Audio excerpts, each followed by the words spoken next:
So for one group of rats को few shocks deliver किए गए at random intervals irrespective of animal के behavior पे कुछ भी dependent नहीं था.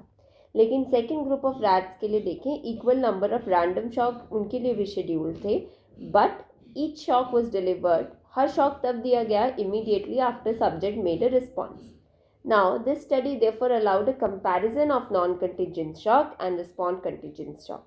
यानी ग्रुप 1 ग्रुप 2 का कंपैरिजन देख सकते हैं. हम ये पता लगा सकते हैं कि नॉन कंटिंजेंसी ऑफ शॉक क्या कोई या कंटिंजेंसी ऑफ शॉक क्या उसका कोई कोरिलेशन है, मतलब बिहेवियर और एवर्जन का कुछ कोरिलेशन है. तो पाया गया कि पनिशमेंट जो है इट डज प्लेस पनिशमेंट की कंटिंजेंसी ग्रेटर डिक्रीज लाती है in responding than the non contingent shock.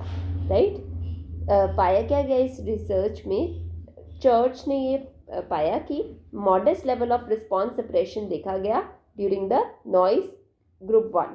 Group 1 में जब नॉइस प्रेजेंट की जा रही थी तो उनका सप्रेशन रिस्पॉन्स का था, बट क्योंकि दूसरे वाले का टोटली डिपेंडेंट था उसके बिहेवियर पे, तो वहाँ पर लार्जर डिक्रीज देखा गया रिस्पॉन्डिंग में during the noise in group 2. ठीक है. Now this experiment relied on between group comparison. Between group comparison, दो ग्रुप्स के बीच का कंपैरिजन है to distinguish between contingent non contingent shock. फिर इसके बाद आए चिचेस्टर एंड रैचलिन. उन्होंने भी सिमिलर रिजल्ट्स यूज़ किए विद इन सब्जेक्ट, लेकिन उनका था within subject comparison. Pigeons को कई बार लेफ्ट की पे पैक करना था स्किनर बॉक्स में. At other times they would have to peck on right. Now both the keys offered identical VI schedule of food reinforcement. दोनों ही keys में VI schedule था रिस्पॉन्ड की. VI schedule पे food reinforcement उनको मिल रही थी, but different schedule of shock का schedule थोड़ा अलग था. It was they were introduced on 2 keys. Left की was lit. जब लेफ्ट की जलाते थे तो VI schedule अवेलेबल था कि some of the pigeons की pegs were followed by shock. कुछ पैक्स के बाद उसको शॉक भी मिलता था. On the other hand right key जब जलाते थे तो shocks were presented regardless of whether pigeon pecked at the key. तो दूसरी साइड पे शॉक तो मिलता ही मिलता था पिजन को, चाहे वो पैक करे चाहे ना करे. अब इन कंडीशंस में रिस्पॉन्डिंग ऑन द लेफ्ट की डिक्रीज्ड मार्कली. लेफ्ट की पे डिक्रीज जो है उसकी रिस्पॉन्डिंग में ज़्यादा आया, but there was little change in response on the right key. लेकिन राइट की पे उसको मे भी लगा कि शायद कंट्रोल नहीं है उसका सिचुएशन पे, तो वहाँ पर रिस्पॉन्डिंग में कोई कमी नहीं देखी गई. Studies have found that punishment contingency does more than a simple like punishment contingency में सिंपली हम एक जनरल डिक्रीज नहीं ला रहे हैं एक्टिविटी में. जब भी एक पर्टिकुलर बिहेवियर को पनिश किया जाता है तो behaviour will elicit a large decrease in frequency, while others that are being unpunished they show no substantial change in frequency. जिस बिहेवियर के लिए पनिश किया जाए उसमें डिक्रीज आता है, बाकी अनपनिश्ड बिहेवियर में कोई चेंज नहीं आता. समराइज करने के लिए हम कह सकते हैं कि contrary to the predictions of Thorndike and Skinner और थॉर्नडाइक की जो फाइंडिंग्स थी उसके कंट्रारी एम्पेरिकल रिजल्ट्स ये सजेस्ट करते हैं कि evidence of punishment are directly opposite to those of reinforcement. कि पनिशमेंट ज़रूर अपोजिट है रीइंफोर्समेंट के. रीइंफोर्समेंट से इंक्रीज इन बिहेवियर आता है जो कि हेटेरोनिकली पॉजिटिव स्टिमुलस की तरफ है, एंड पनिशमेंट के कारण डिक्रीज आता है in specific behaviour that is followed by an aversive stimulus. Punishment में डिक्रीज है बिहेवियर में क्योंकि वहाँ एवर्सिव बिहेवियर मौजूद है. सो we can expect that changes in behavior persist as long as reinforcement is given, as long as punishment contingency remains in effect. जब तक reinforcement रहेगी तब तक वो reinforcing behavior maintain रहेगा. जब तक punishment रहेगी तब तक punishment जिस behavior के लिए मिल रही है वो behavior animal reduce करने की कोशिश करेगा, responses कम देखे जाएंगे. इसके बाद हमारा next topic है factors influencing effectiveness of punishment. So we know now a good deal about the punishment, besides the fact that its effect can be permanent and that the response punisher contingency is important. Response और punisher की contingency काफ़ी ज़रूरी है. Now, operant conditioning have determined a number of variables that determine whether effects a punishment क्या effects एक punishment contingency के होते हैं. इसके लिए इसको चेक करने के लिए एजरिन एंड होल्ड ने एक्सपेरिमेंट किया. उन्होंने रिव्यू किया कुछ वेरिएबल्स को and they gave some major points जो कि जिनके बारे में अब हम डिस्कस करने लगे हैं. One is the manner of introduction. If one goal is to obtain a large permanent decrease in behaviour, तो एजरिन होल्ड्स रिकमेंड करते हैं कि पनिशर इमीडिएटली इंट्रोड्यूस करना चाहिए और फुलेस्ट इंटेंसिटी पे. They have already seen that subjects can habituate to a mild punisher. Subjects क्या करते हैं, माइल्ड पनिशमेंट के तो वो हैबिचुएट हो जाते हैं, है ना. कई स्टडीज़ में ये दिखा है कि हैबिचुएशन जनरलाइज हो जाती है, लेकिन हायर इंटेंसिटी ऑफ पनिशमेंट में सेम नहीं हो सकता, है ना. This habituation seems to generalize to higher intensity of punishment. Okay. Now the end result is that a given intensity of punishment may produce a complete cessation of behavior. इतनी जोरदार punishment होनी चाहिए that will lead to a cessation of a behavior if introduced suddenly, but it may have little or no effect if it gradually approaches. यानी successive approximation, successively अगर आप punishment introduce करेंगे, पहले 70 volts फिर 80 फिर 90 ऐसे चलेंगे तो नहीं, इफेक्टिव नहीं होगी पनिशमेंट. लेकिन अगर एकदम से स्ट्रॉन्ग इंटेंसिटी की मिली है तो वो इफेक्टिव है. Azrin, Holz and Hake reported that a shock of 80 volts following each response was sufficient to produce a complete suppression of pigeons T-PEC responses if the 80 volt intensity was used from the outset. 80 volts का sufficient था उसके response को suppress करने के लिए. However, अगर punishment begin होती है lower intensity पे, then slowly increase की जाती है, तो pigeon would continue to respond even when the intensity was raised to 130 volts. कि 80 से लेकर 130 volts तक अगर धीरे धीरे करके लेके जाते हैं तो वो respond करता रहता है. So since the behavior modifiers goal when using punishment is to eliminate an undesirable behavior and not to shape a tolerance of aversive behavior, punisher हमेशा ही maximum intensity पे ही देना चाहिए to पहली बार में इतना strong हो कि आगे बंदा हिम्मत ही ना करे उसको डिफाई करने की और कुछ और सोचने की कि हाँ. And next comes कि in immediacy of a punishment, just as most effective reinforcer is the one that is delivered immediately.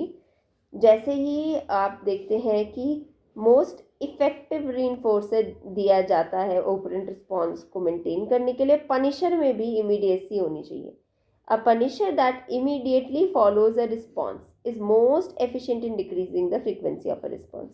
एक punisher जो immediately follow करता है एक response को, वो सबसे ज़्यादा इफेक्टिव है in decreasing frequency of that response. ये पाया बैरन, कॉफमैन एंड फिजानी खामिन ने.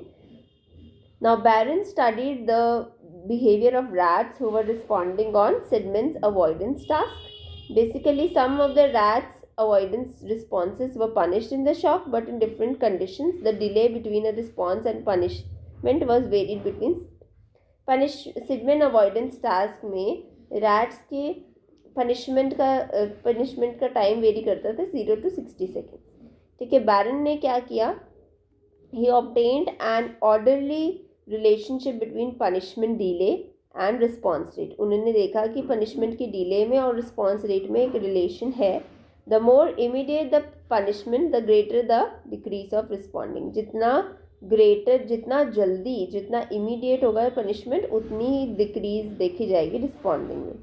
The importance of contiguity in punishment contingency may explain why many commonly used form of punishments are ineffective. For example, the mothers who try to decrease a child's misbehavior by warning कि पापा आएंगे तो बताएंगे, so it's a long delay, है ना. वहाँ पर behavior में aversive consequences इन दोनों के बीच में काफ़ी long delay है. So it would not be surprising कि यहाँ contingency में little effect होगा बच्चे की इस पर बिहेवियर पे. नाउ इसके बाद आता है schedule of punishment. Like positive reinforcer, punishers need not to be delivered every occurrence of a behavior. कि punishers को भी हम हमेशा ही डिलीवर नहीं करेंगे. इसके लिए भी एजरिन एंड होल्स ने कंक्लूड किया कि the most effective way to eliminate a behaviour is to punish every response rather than to use some intermediate. Okay, अच्छा, तो उन्होंने कहा कि हर गलत रिस्पॉन्स को आप वो करें.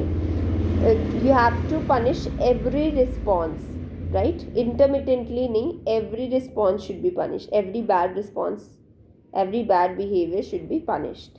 ठीक है, तभी जाके पनिशमेंट इफेक्टिव होगी. A common way to access the effects of different punishment schedule is first to establish responding for some positive reinforcement on a schedule that is the same throughout of experiment. For example, variable schedule 60 लेके चल रहे हैं. A variety of different punishment schedules are superimposed on the reinforcement schedule to examine their effect. एक experiment में एजरिन, whole and हेक ने punishment deliver की on an FR schedule ranging from FR1 to FR1000s, right? Every response was followed by shock, every 1000 response followed by shock. As you might expect, the smaller FR punishment schedule produced higher, greater decrease in responding. यहाँ पर भी हमने देखा कि smaller FR punishment schedule में आप देखते हैं कि ग्रेटर डिक्रीज देखा जाता है रिस्पॉन्डिंग में. The schedule of punishment can affect the pattern of responding over time as well. Azrin ने सुपर इम्पोज किया FI of 60 seconds and punishment on VI 3 minute schedule of food reinforcement. He found that pigeons' response rate declined towards 0 as the end of each 60 seconds interval approach. जैसे उसको पता है कि 60 second के बाद punishment आएगी, fixed है, तो वो उसका रिस्पॉन्स कम हो जाता है. In other words, the effect of FI schedule on punishment, a decelerating pattern of responding, was the opposite of that typically found in FI schedule reinforcement. Obviously कि पनिशमेंट में बिल्कुल फिक्स्ड इंटरवल स्कैलअप होता है, reinforcement में, लेकिन punishment में उसका response जो है वो कम हो रहा है. सिमिलर फैशन में Henry and when taller punished rats.